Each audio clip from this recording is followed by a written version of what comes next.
My name is Jody Haley. My pronouns are she, her, and I will be hosting this artist talk today. I am a graduate student of the Advanced Studio Practice program with a focus on goldsmithing and metal arts at the New Brunswick College of Craft and Design. Thank you everyone for attending today to our guest speaker, Gillian Dykeman. I'd just like to remind everyone that this session is being recorded, and so by staying and participating, you are consenting to being recorded. A gentle reminder that you can be seen and heard. Please, if you haven't done so already, turn off your microphones to mute to avoid feedback. And if you are experiencing glitching, turning your video off can help as well. The opinions given are strictly those of the speaker and do not necessarily reflect those of NBCCD, the ACC, or Sheila Hugh Mackay Foundation. Sheila Hugh Mackay. Sheila Hugh Mackay Foundation, sorry about that. Thank you, Jody. Lastly, I ask for your patience and understanding with the technology as we all navigate this delivery mode and change of pace. To officially begin, we are going over to Jean for the territorial acknowledgement. Thanks, Jody. We've been doing the same territorial acknowledgement for the last few weeks, and I felt that it was starting to sound like lip service.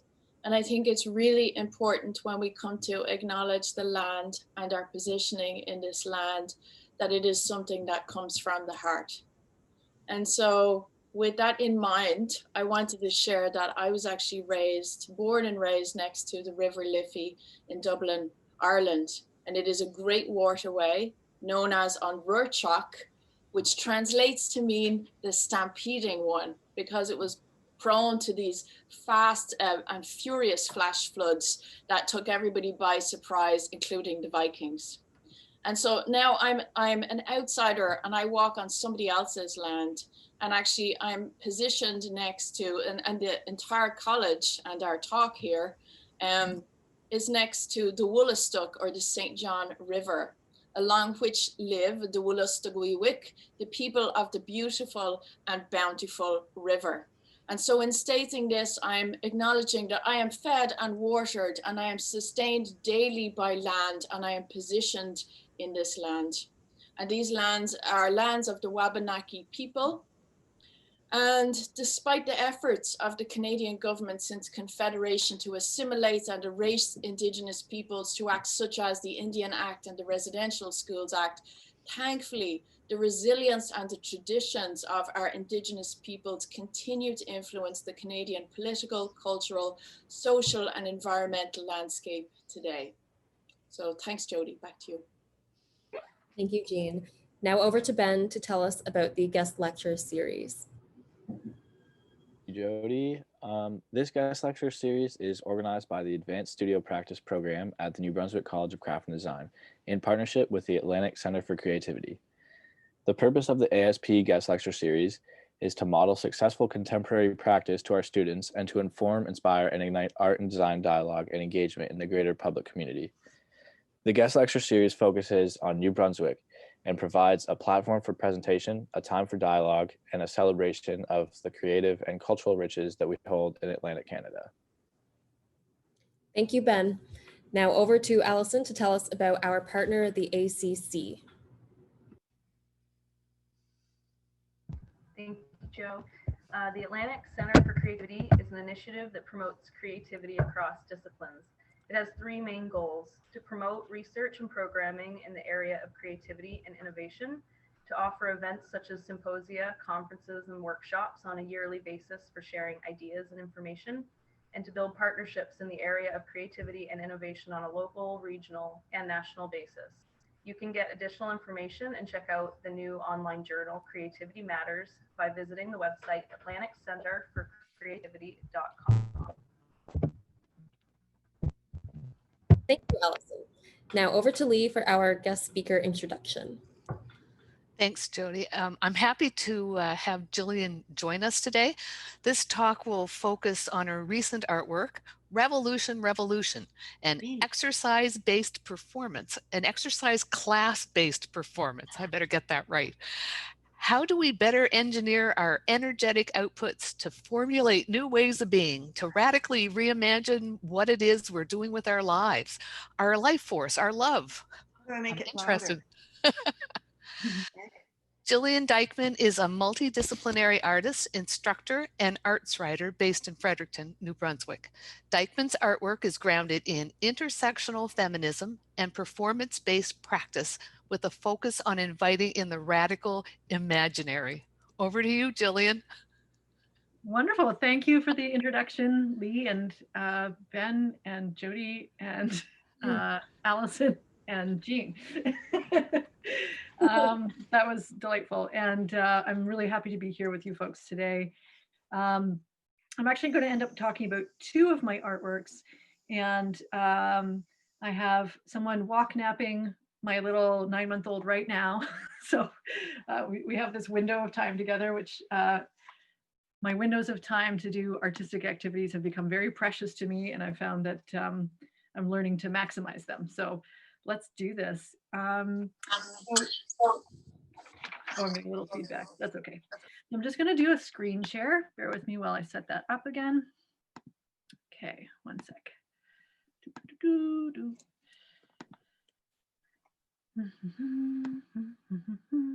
Okay, and share screen. This one. Okay, we want to, oh, wait, that's not what I wanted. Sorry. I forgot I have to do the whole desktop. Okay, share screen, desktop. I'm going to just send a reminder while you're setting that up, Gillian. Can other people please turn their microphones on mute? Thank you. Okay.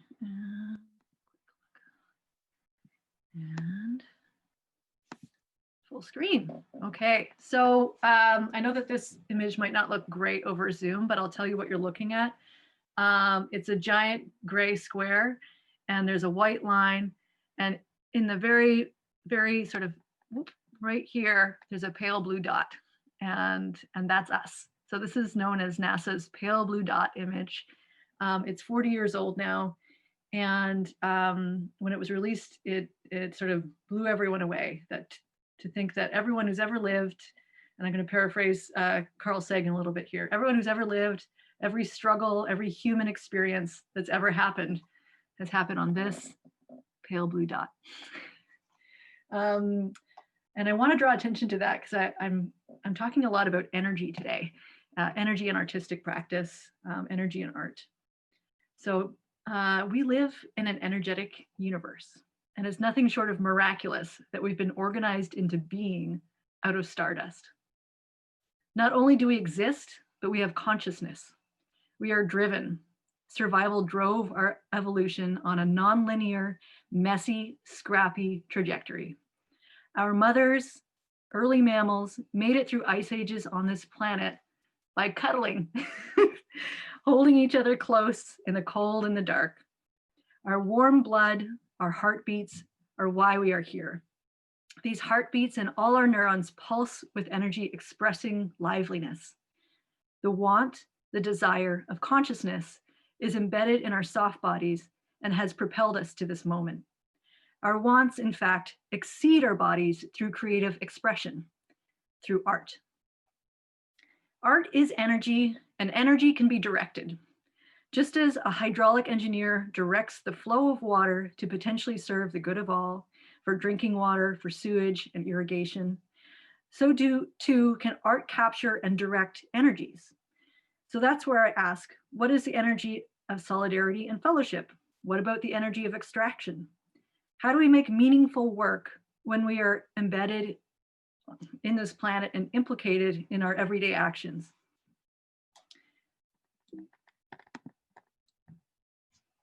So this is a photograph of Joseph Beuys. I'm not sure who's there with him, but in the background are his famous chalkboards, which was a participatory lecture that he delivered during Documenta.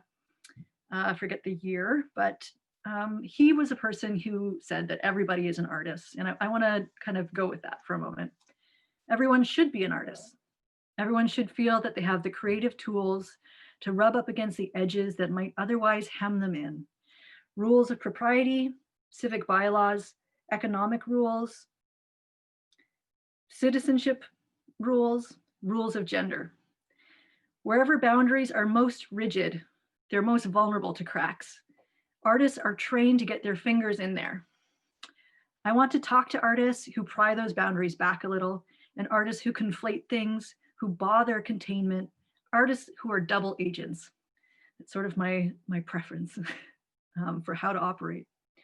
Artists who point out contradictions and sway on a trapeze between them, making space, making room for fairness. And sometimes this work is on the nose and sometimes it's more subversive. But these spaces may be small and they can be radically inhabited. They can be filled until they are forced to expand. They can be stretched to accommodate the largesse of experience outside of heteropatriarchal capitalism, an existence that isn't strictly white, straight, and male. I have a quote from one of my favorite artists, Tania Bruguera. She's a Cuban activist artist. And in the late 80s and 90s, when Cuban artists were given more freedom, she found that, and here's the quote, "For the first time, they, Cuban artists, were able to transfer their politics to their art and had the biggest influence, and that had the biggest influence on my work, because then I discovered something that hopefully I still do, which is to create gestures rather than products. At that time, you could see exhibitions where maybe the work was not so well done, but you got the idea, and most importantly, you got the energy. I understood then that energy goes into work, and the fact that energy is art." That's the end of the quote. See, she's suggesting that artists consider gestures over products, and she asserts that energy is art. And I'll just paraphrase and say art is energy. I want to dwell on this idea for a moment. Sometimes the gesture makes a product, and I suppose that's partly in accord with what she's talking about, where the gesture supersedes the product. I would assert that even in material practice, the product itself is a gesture. For me, art operates as a proposition of how the world could be. I'm going to paraphrase Lewis Hyde here and suggest that through these propositions, artists in fact make the world. Hyde wrote a book that is a major influence in my practice called Trickster Makes This World, where he proposes art is most potent when it occupies a zone between what is possible and impossible. That like Hermes, the god, we can slip the trap of culture by traveling between mortal and immortal realms. This idea of art being energy isn't new to artists. Long before conceptual practices came to prominence. Nope, sorry, just trying to get to my next slide. The constructivists considered the energy of art. For L. Lissitzky, the artist who made this work here, which is Beat the Whites with the Red Wedge, and you probably saw this in foundation studies for students from NBCCD. For Lissitzky, dematerialization liberates energy. It seems to be the want of energy, or the consciousness of energy, to accumulate and then break into a new form. The constructivists, of whom Lissitzky was one, worked to find visual and performative means to carry the Russian populace into a new paradigm. They wanted to bring an illiterate rural population into the Russian Revolution. And the constructivist artists thought that the best way to do that was through art. They thought, if we can change the visual language, we can help people understand a whole new way of being. And okay. And this is in the center, the work of another constructivist, Varvara Stepanova. Stepanova thought that not only should we change the visual language in the visual landscape, but also what people are wearing in their day-to-day. So she designed this athletic wear for women, which was very avant-garde in 1917 in Russia. She also designed unisex workers' costumes because she felt, well, the constructivists saw gender as not being a barrier to accessing work and contributing to the revolution. I've been thinking about the energy of protest, the energy of exercise, the energy of righteousness, the energy of love, the energy of water, the energy of want, and thinking about how to accommodate this energy in a way that's politically useful. So I really look to the constructivists as some artists who went there, who really thought about what was the energy of revolution and tried to put it into their practice. And they in fact gave up the moniker of being artists and called themselves artist workers or art workers. So today I'm talking about two works principally. This one, which was Revolution, Revolution. And I'm going to touch on a work called Dispatches from the Feminist Utopian Future, and lead into a work called Appetite, Spirale en Bois. So I want to tell the story of this work. And to understand it, I think we need to talk about spin, the discipline of spin, which is stationary biking. So I lived in London, Ontario for a couple of years while my partner Jared did his MFA at Western. And I went to the gym a lot. I didn't have a lot of friends when I first got there. It was just something to do. And I often would attend spin classes. And I went to this one class where the teacher got up and she put on her mic and the music was pumping. And she was like, okay, everybody, let's get ready. I want you to turn up the resistance on your bike and bike really hard today. And I'm going to be biking really hard today because I got broken up with this morning. And don't you know that you shouldn't really care what other people think of you? You just got to do you. So if you're grunting, good, like, let's go for it. And she peppered the whole experience, the whole spin class, with little anecdotes about building your own self-esteem and caring for yourself and not caring what other people think about you. And, you know, just knowing that she could shake off this breakup just like everything else. And this was like the third or fourth fitness class that she was leading that day. So there was clearly a lot of energy going into it. And the whole thing ended up being really moving. I mean, you're already in this space of like exerting yourself physically, and it ended up feeling really kind of cathartic and strange. And so the class ended and I was just like looking around me and all the other people who'd been in the class, and everyone I was like thinking like, oh, wow, what was that? Like, let's talk about this some more. But everyone just dispersed. And I was just like in the shower, like, what was that? What was that? What was that? And it just stuck with me for years. And I wanted to do something as an homage to this woman and her kind of inadvertent performance. A lot of the time in my performance work, I will take something that's already quite performative and then just twist it a little bit to bring it into my practice. So I went and got spin bike certification because my intention was not to parody the genre, but to work within it. And I decided to create a performance on the spin bike. But rather than talk about breaking up with someone, because that wasn't my experience, I decided to pepper the performance with revolutionary rhetoric. And I needed a costume for this. So of course I thought about Varvara Stepanova and her constructivist costume. So I remade some of those. I got a great grant from Arts NB to pursue this project. And pretty quickly after I got the grant, I showed it in Halifax.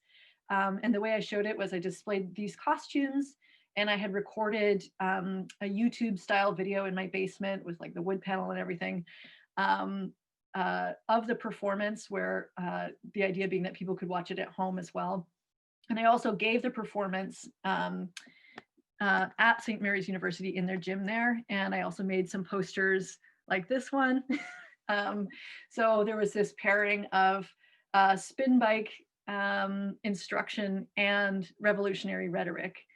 And it was a lot of fun. And the first one I did, I really focused on sort of like Marxism 101, just thinking about the idea that the surplus labor is something that everyone generates, but it gets captured by the bosses and so on. And that's why our economy is set up the way that it is. And that's kind of where that one was. And I was still really interested in this work, and I wanted to do more with it because it was like such a great experience. So I applied to the Banff Center to do a residency and got into that and was invited to come work on this work. It's a little pale on here, I think, but that's an image of Mount Rundle from the back of Sacred Buffalo Mountain. Anyway, yeah, so I got invited to the Banff Center to work on this some more. And while I was there, I decided what I would do is film more YouTube videos. I ended up just filming one because it was so much work just to make my background. And when it came to making the background, at first I thought, okay, I'll do like a green screen. And if I have a green screen, then I can like have like a mountain in the background or something like from Banff. I really wanted to be reflective of where I was. And they gave me this giant studio. And then I realized like, no, if I'm going to have a background, I should paint it.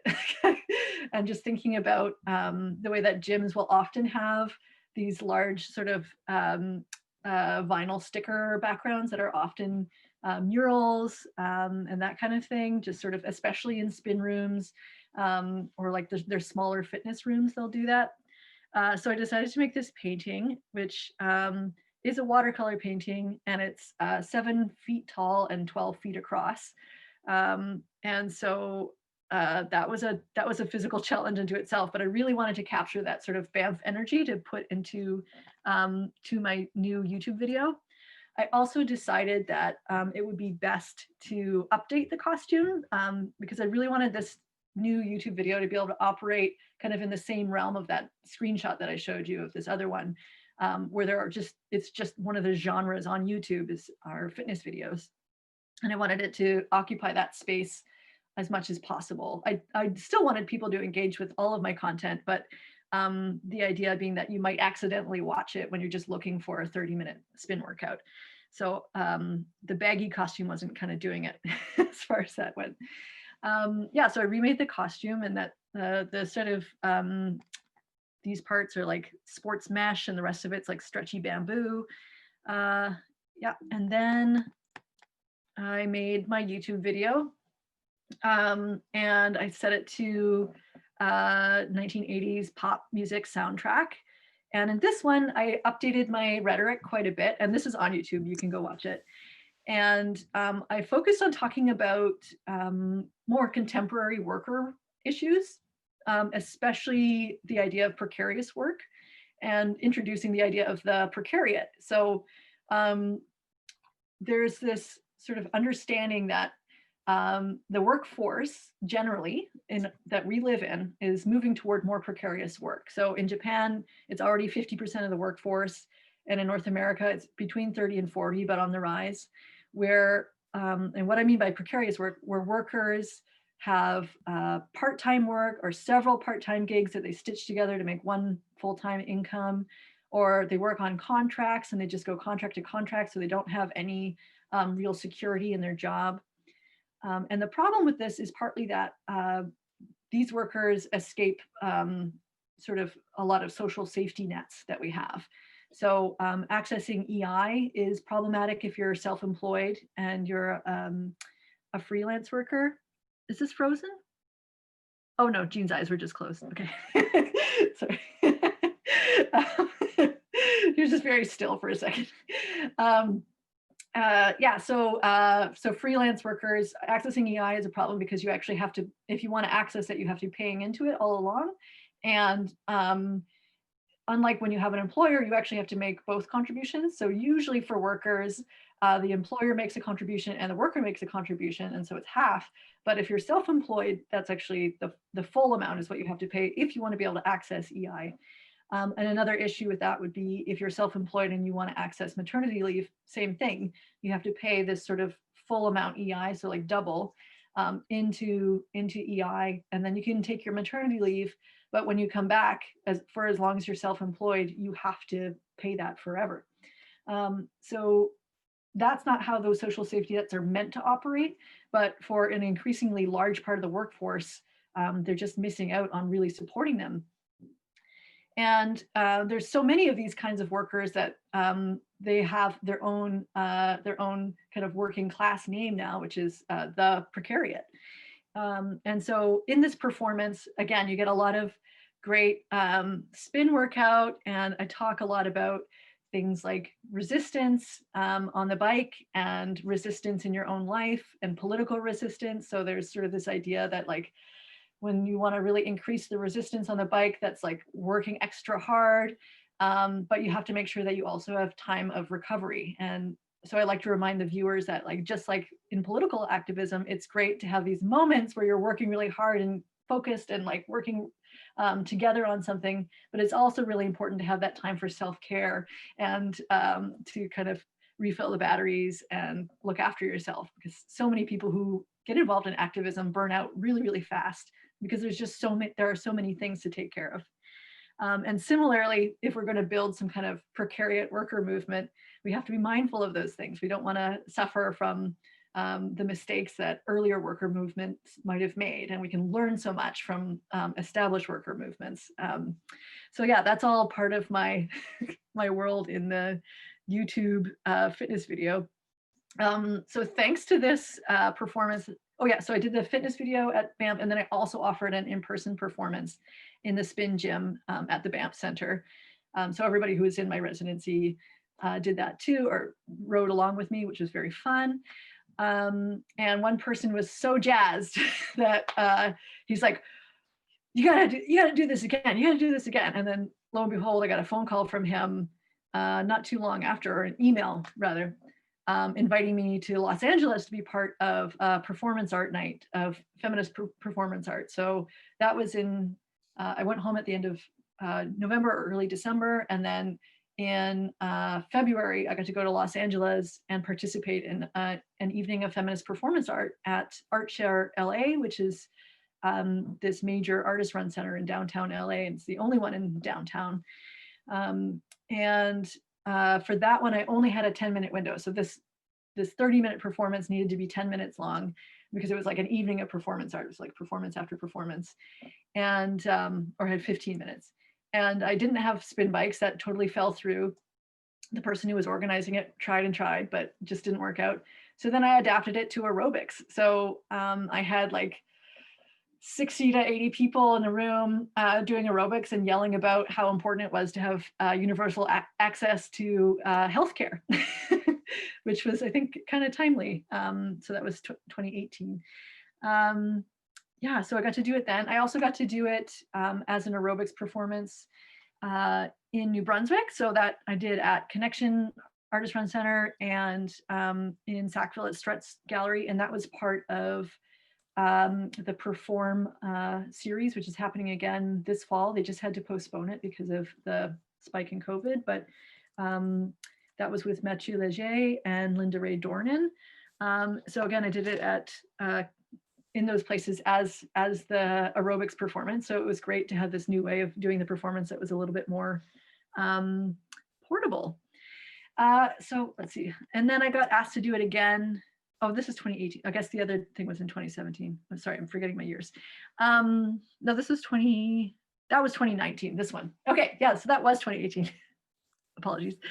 In 2019, I got invited to do it again as a spin class in Mississauga for the Blackwood Gallery, which is connected to the University of Toronto Mississauga campus. And so they set me up, and again, in like 3 different spin studios. And I gave the performance, and this project got put into a series that was more about environmentalism. So I re-engineered the whole performance and rewrote it. And so now I have a couple different versions, and I'm sort of of the mind that I will continue to make more versions of it. And this one was all about environmentalism and cycling infrastructure. So we had our spin instruction. We had our rhetoric about the history of the environmental movement. So just a reminder that, you know, in the 90s, it got co-opted by industry to put it all on the individual. So as if, you know, turning off our water to while we brush our teeth was the way that we were going to save the environment.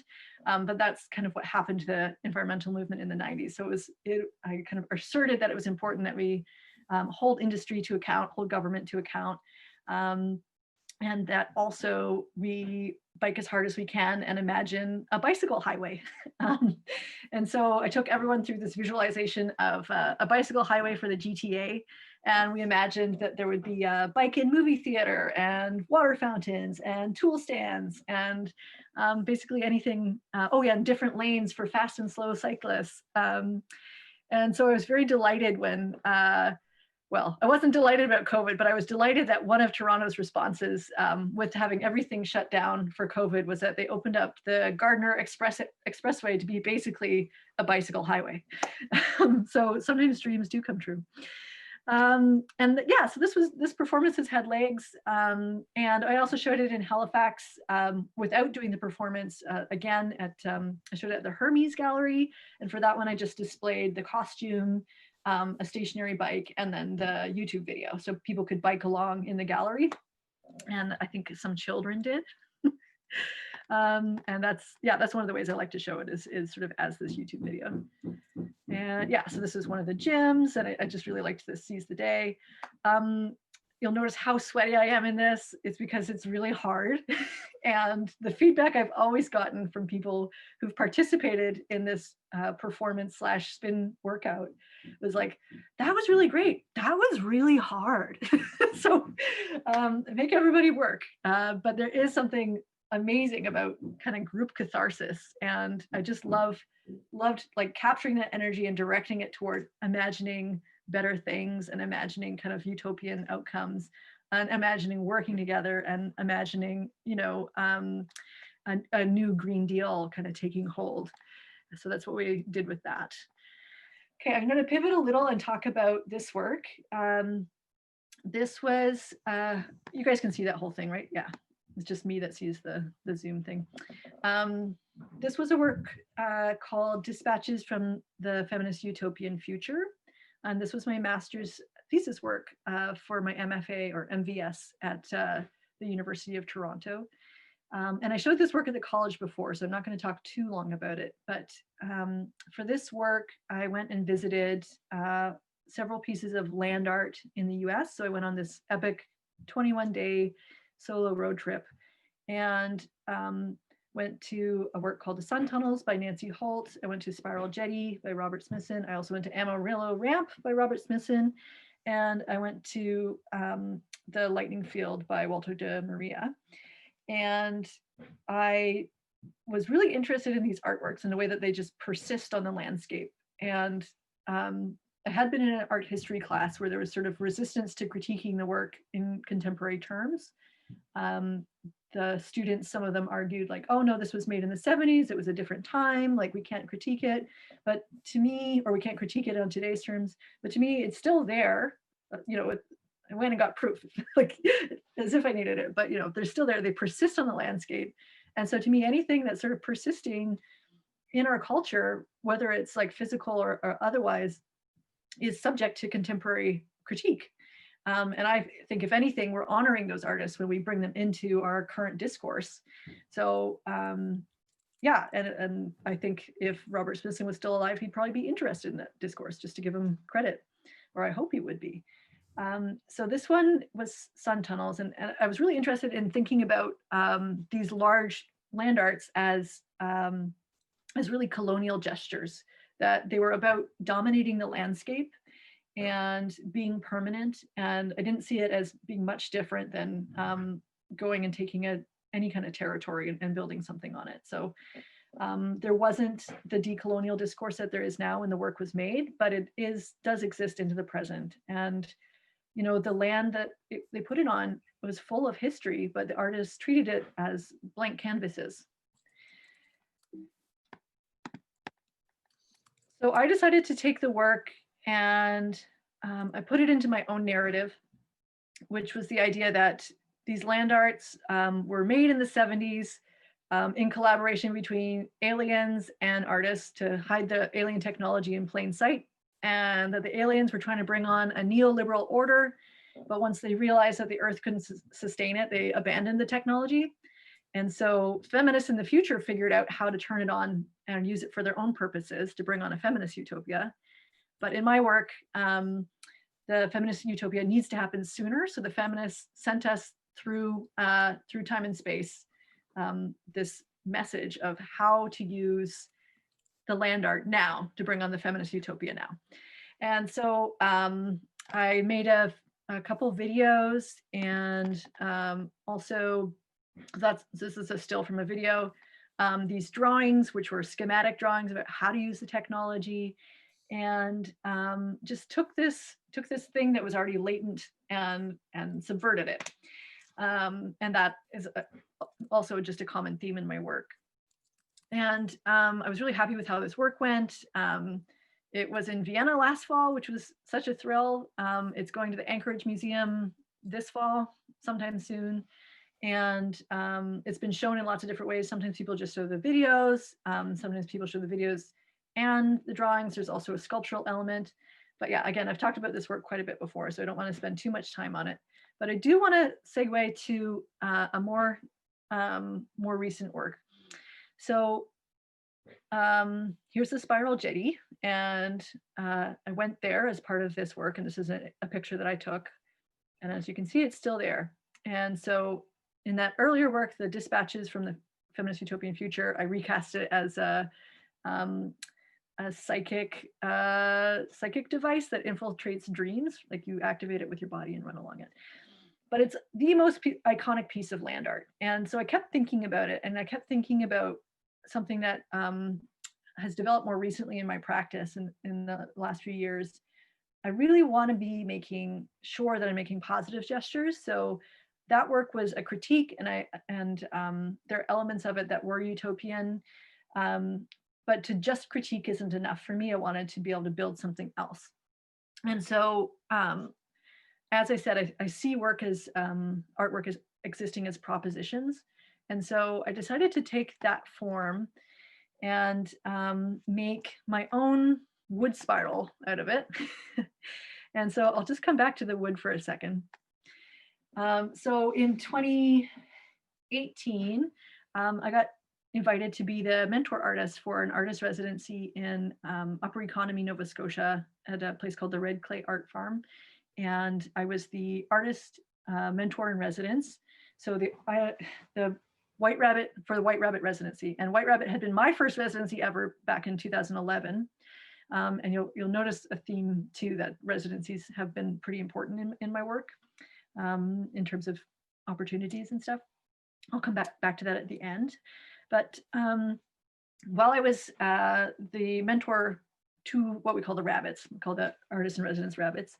Well, I was the mentor to the rabbits. I was all the time working with them and helping them to come up with an artwork. So their assignment basically was to come do this 1 week residency, install a piece of artwork somewhere on this really beautiful land, and that was on a trail. And at the end of the week, the land got open to, and the trail got open to the public as an open air art exhibition.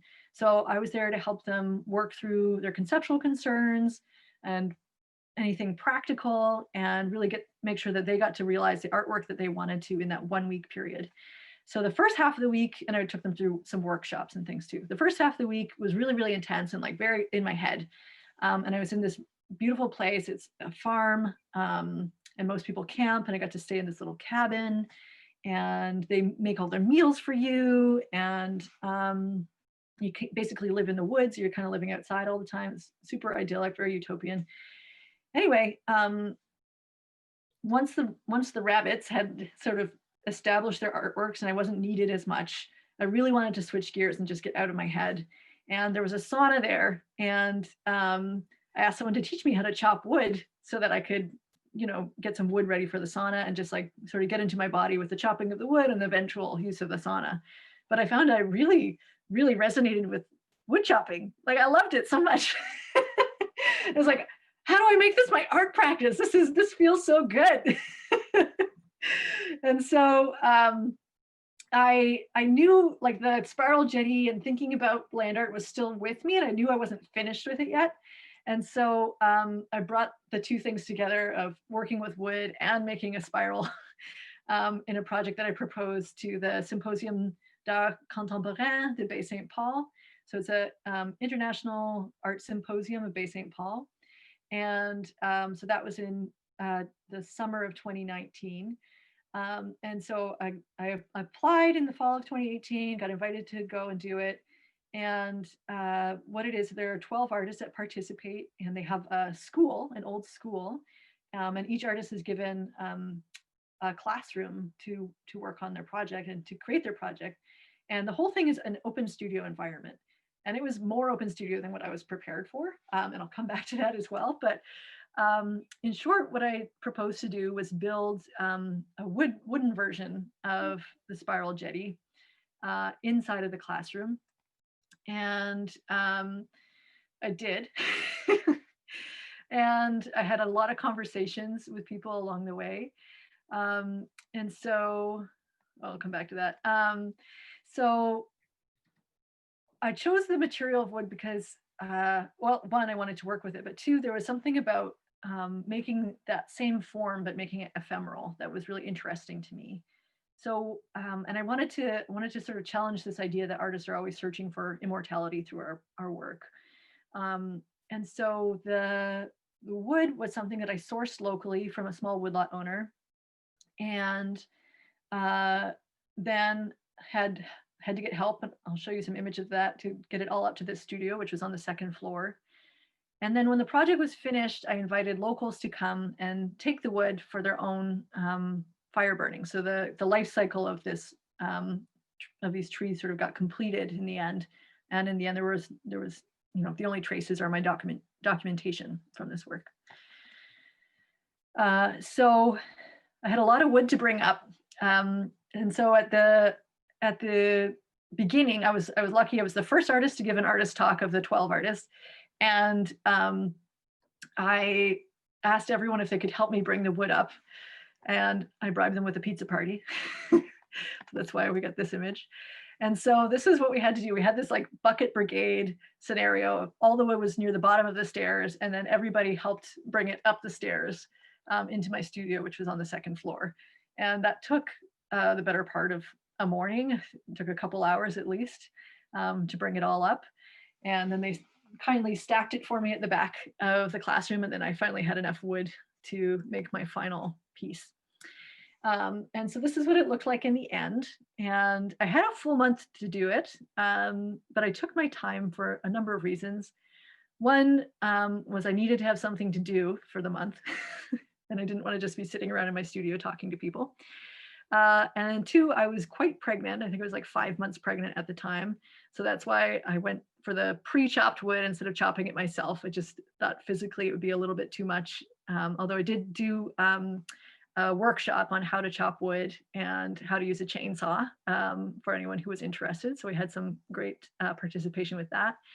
But yeah, so throughout the month, I built this up. And you'll notice on the chalkboard at the very back, I don't know if you can see the resolution very well, it says merci. And I had the names of everybody who helped me bring up the wood, as well as the names of the people from whom I purchased the wood. And I just wanted to have some transparency around the people who helped in the project.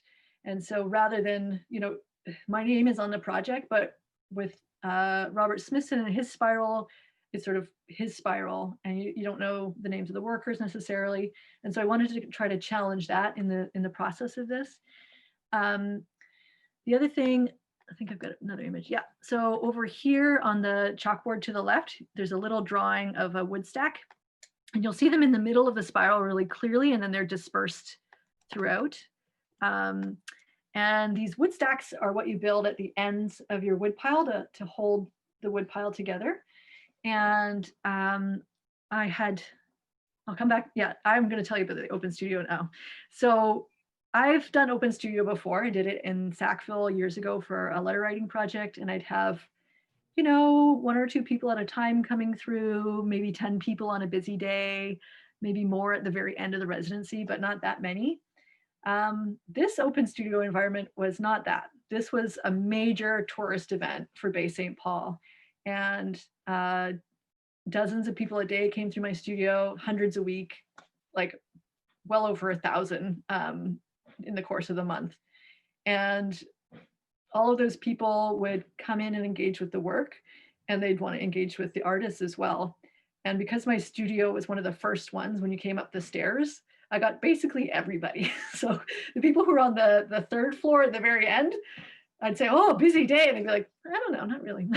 so I was full on having these big conversations with people, and I was so excited about the public engagement part of this that I really burnt myself out at the beginning, and I was having to adjust to my limitations of being 5 months pregnant and trying to stack this wood and operating in my second language for the most part. But my French did improve quite a bit.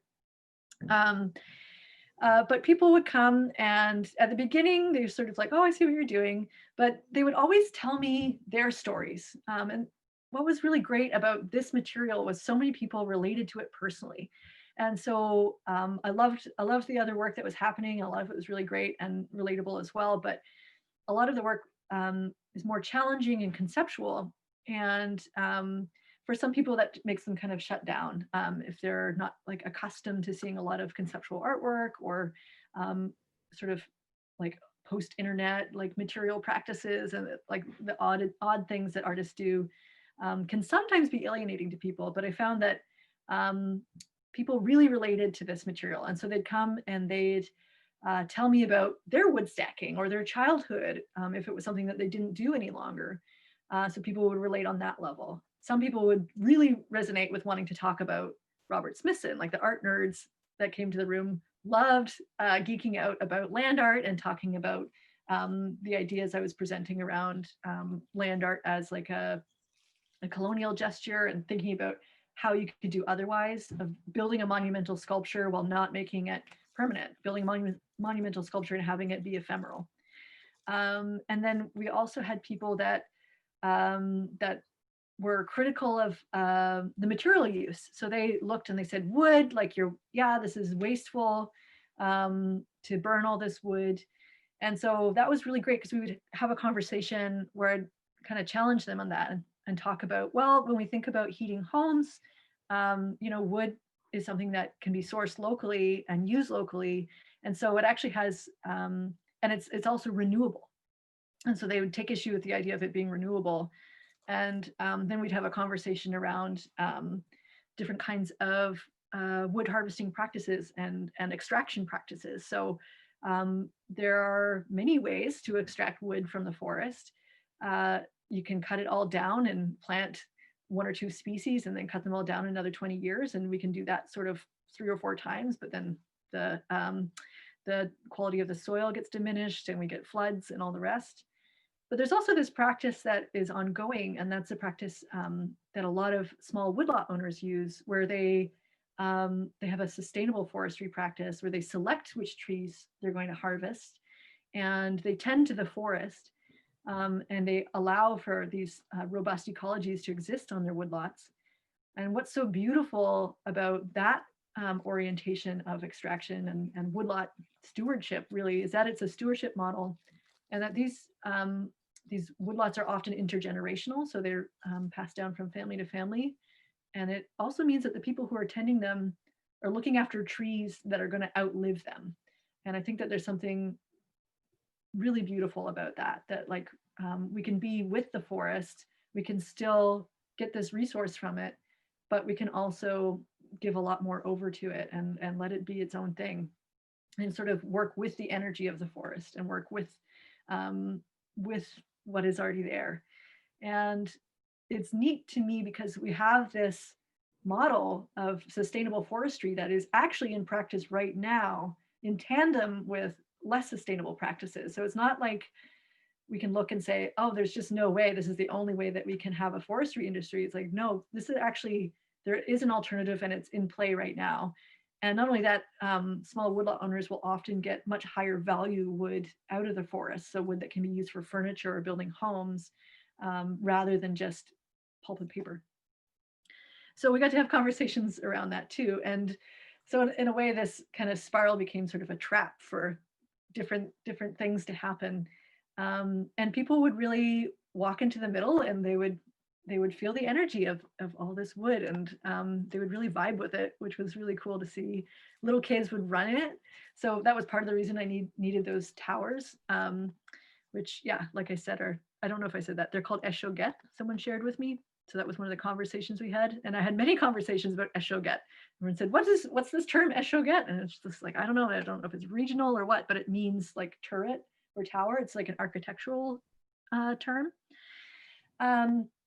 Yeah, so that was something that worked really well, and something I'd like to do again, just because of the way that people engaged with it so fully and related to it so fully. And this resource is also very important in New Brunswick, so I'd love to see that conversation carry forward here.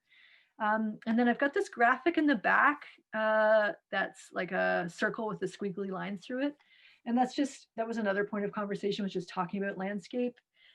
So for me, the landscape has all these layers in it, the visible and the invisible layers. So the visible layers are like the geology, but then we've got the layer on top of geography, which is a human invention. We've got the layer of history also embedded in the land. And then we also have memory embedded in the land, and we have testimony embedded in the land. So stories of memory. And so I liked to have these conversations like this. This work for me was a magnet around all of the things that I most wanted to talk about. And so I think with that, I want to finish with just like some time left for questions. And obviously for me, the chalkboards were such a thrill to have because I wanted to make this Boisean reference, this reference to this artist who says that everybody is an artist. And I love to think about that.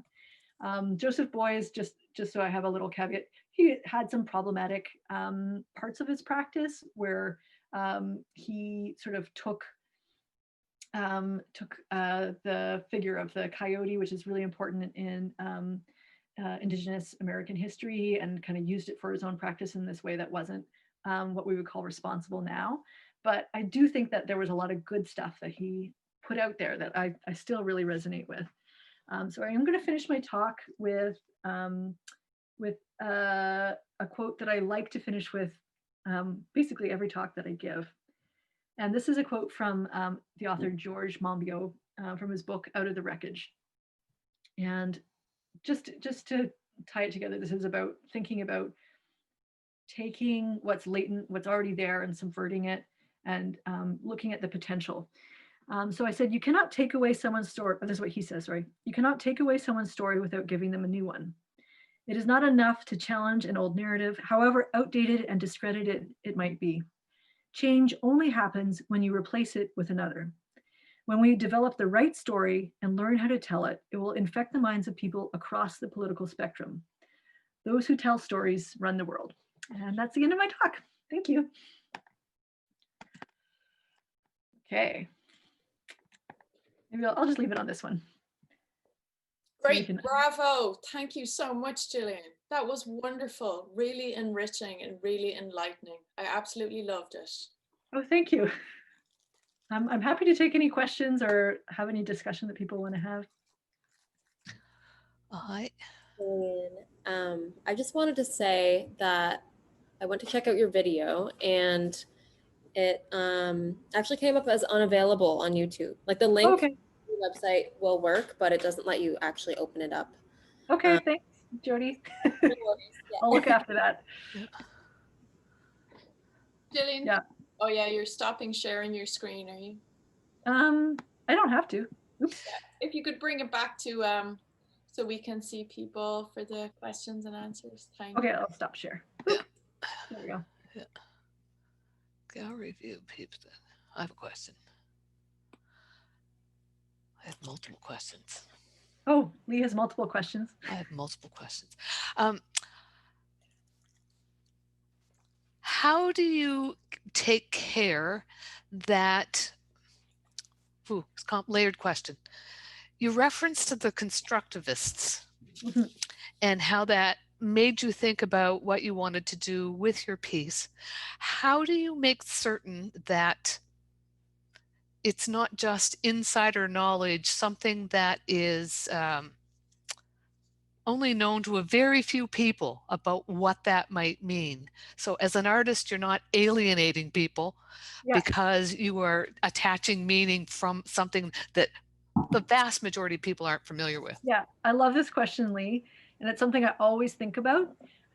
So I always try to make it so it super doesn't matter if you don't know the reference, that you can just engage with it as a spin bike class. Like you can just, you know what I mean? You can just be like, these are kind of dorky workout costumes. And now you're talking about the revolution, but I'm here for it, you know? And similarly with the spiral jetty, like I had people come in and I never told them about spiral jetty. They just talked about wood, and that was completely fine. So I try to make work with like a plurality of meaning and several possible inroads. I like it. I like for people to feel like they can bring whoever they are to what I'm making as much as possible. There's just extra nuggets there if you have like the art nerdy references and you're into it. That's there for you too. But if you don't have them, the work still has meaning. Thanks. Because you did engage the art nerds, as you said. Yeah. But Cool. like there weren't that many, you know. I just got really excited whenever they came. Mostly the questions were like, what kind of wood is this? Oh, it's bouleau. Like it's birch, for the most part. And like, what's the name of the guy you got it from? And like, where did it come from? And yeah, and then, oh, when do I come back to get free wood? Well, like, and people would talk about like just memories of stacking wood. It just brought these things forward. And the other thing that I didn't mention that I should have was that as soon as you walk in, the aroma like of fresh wood was just so strong, and it was the first time I've had a intentional olfactory element to my work, but I think it bears repeating. And that probably generated a lot of memory. Yeah, for sure. As yeah, you probably know that like scent is most closely linked to memory. Yep. All of our senses. Thank you. My pleasure. Jen? I'm just super interested in the way you conceptualize documenting ephemeral work. Yeah. And like, especially with this last piece where you're really capturing this engagement with, you know, you told us about all these people that were in that room, but we never saw them. Yeah. But you had this strong experience that you're relating to us. And I'm interested in, personally, I'm interested in that in my own work, but I'm also interested in, you know, like how to conceptualize documenting that ephemeral experience. Yeah. Well, luckily for me, there was a film crew who got some video with people in it. So I also have that, but I think, yeah, it would be valuable to show that too. Just people walking in it, like just even to get the scale a little bit more strongly too. And like, I've learned over the years to document as much as I can, whatever I can think about documenting, because so many of the times I've missed it. Like I've had something that was a performance and I haven't documented it properly, and then I only had the story of it. Yeah, I did this project that I tried to document as rumor. Hard regret on that one. I like had a party in an alleyway. And it was supposed to be like a people powered party because there was like a bicycle to like power the lights. That didn't end up working out, but but we did have this, like it was about this wide, and it was just like an experiment in undergrad where I was trying to make like the awkwardness implied for the party, so therefore it would be less awkward. But yeah, there's like no documentation. I on purpose was like, people will just talk about this. And I tried to engineer that, but like that idea of the documentation though is really, I mean, it's what drew me in. I don't think I want to see, I mean, I do want to see the video, but I don't think it was necessary. But I'm trying to point to, I really enjoyed the storytelling aspect of it. So you relating that and telling it seemed kind of much more personable, and it's similar to almost like the campfire. Let's sit around the wood burning. Yeah. and you know, let's be human animals in nature and Yeah. talk face to face. And there's something really lovely about you relating as an artist, the artist's stories of your journey and your perceptions and interactions with those people. That's on a whole other level. Yeah. I think I can return to the video and watch it and get so much more from that, because I can still remember your presence and hear the stories that sit around it too. Yeah, I think that's a really good point. Thinking about like the actual artist talk as part of the work or part of the documentation. Yeah, that's helpful. I would argue. Oh, sorry. And can you really call the work ephemeral if you document it and keep it afterwards? The installation was ephemeral. Okay. Yeah. But the energy transfer, like to get back to your thesis, the energy transfer that you're telling us about is, it was your interaction between individuals as they talk to you about the work. Exactly. The work is like a trap for that. Like, yeah. So that's the synapse, I guess, of documentation or whatever, like the experience that's where the work actually happened to me. That represents where the work actually happened. And then yes, there's videos and there's, you know, the wood or whatever. But yeah, there was a thirst trap that you created by the wood. Yeah. Thanks. Thanks for that. But to try to like, I don't know, to try to talk about that part where the connections made as the work, I guess that's what I was trying to get at, as documenting that part. I find that it's hard to talk about it. You know, Jean was about storytelling, because it is about it happening in real time. Mm-hmm. Yeah, and so it ends up being like also a participatory performance, because people are talking to me and they're walking in the spiral, and like, I am also, I'm like definitely like an accidental performance artist. It's just that I always want people in my art. So like it ends up operating that way a lot of the time. So I'm conscious of time, and I really want to keep you here all day and listen and talk about this. But I wanted to share really quickly that there's some lovely messages coming in. So Kathy Browning says, excellent. I do RPM and she would love to see your video. And Amy Ash said she's loving this. She had to leave for class, and so did Tracy. So they all say thank you, from Michael Pohl, Janice Ray Cheney, Brigitte Clavette, Mary Stewart in Florida, Nathaniel Dubois, merci Gillian. They all loved your presentation, and Jacqueline Burke, as we did too. So on behalf of all of us, thank you, Gillian, for your wonderful inspiring work, for sharing it today. Thank you to the students. Thank you to everybody for attending. Thank you to Jody for hosting. And I'll send it back to Jody. She has an announcement, I guess, to wrap up for next week's speaker, maybe. Yeah. So thank you everyone for attending, and just a reminder that next week's talk is on Thaddeus Halonia, and that will be on October 29th, same time. Thanks. Thank you, Jody. No worries. Over and out, people. Peace.